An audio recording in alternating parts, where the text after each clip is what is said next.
প্রচুর প্রচুর ইরানি ফিরোজা এসেছে, ভীষণ সুন্দর সুন্দর দেখতে আর আলাদা আলাদা সাইজের পাবে। তো অনেকে যারা আমাকে মেসেজ করেছিলে, অনেকে আমাকে কল করেছিলে ইরানি ফিরোজা কেনার জন্য। তো এটা একজনের অর্ডার, সেটা বানিয়েছি, সেই ভিডিওটা তোমাদের দেখাচ্ছি। এটা বিক্রির জন্য নয়। তো ইরানি ফিরোজা একটু বড় সাইজেরই নিতে হয়, 5 ক্যারেট 6 ক্যারেট এগুলো না নেওয়াই ভালো। কারণ কি, হাকিক আংটি তো, এগুলো একটু বড় সাইজ, ধরো 15-20 ক্যারেটের নিলে বেটার কাজ হয়। আর আমার কাছে একদম রিজনেবল প্রাইসে পেয়ে যাবে। তোমরা চাইলে এই ইরানি ফিরোজাগুলো দিয়ে আমি তোমাদেরকে ডিজাইনার ফিঙ্গার রিংও বানিয়ে দিতে পারি, পেন্ডেন্ট বানিয়ে দিতে পারি, ব্রেসলেট বানিয়ে দিতে পারি। তো সেগুলো রূপো দিয়ে, সোনা দিয়ে তোমরা যেভাবে খুশি পরতে পারো, সেটাও তোমরা নিজেরা দিয়ে দিতে পারো। আমার কলকাতাতে চেম্বার আছে টালিগঞ্জে, সেখানে এসে দেখা করে দিয়ে যেতে পারো।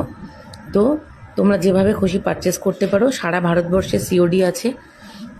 যেভাবে খুশি তোমরা নিতে পারো। নেওয়ার জন্য হোয়াটসঅ্যাপ করো, আর প্লিজ 2-3 দিন অপেক্ষা করো, আমি ঠিক রিপ্লাই করব। সবাই ভালো থেকো।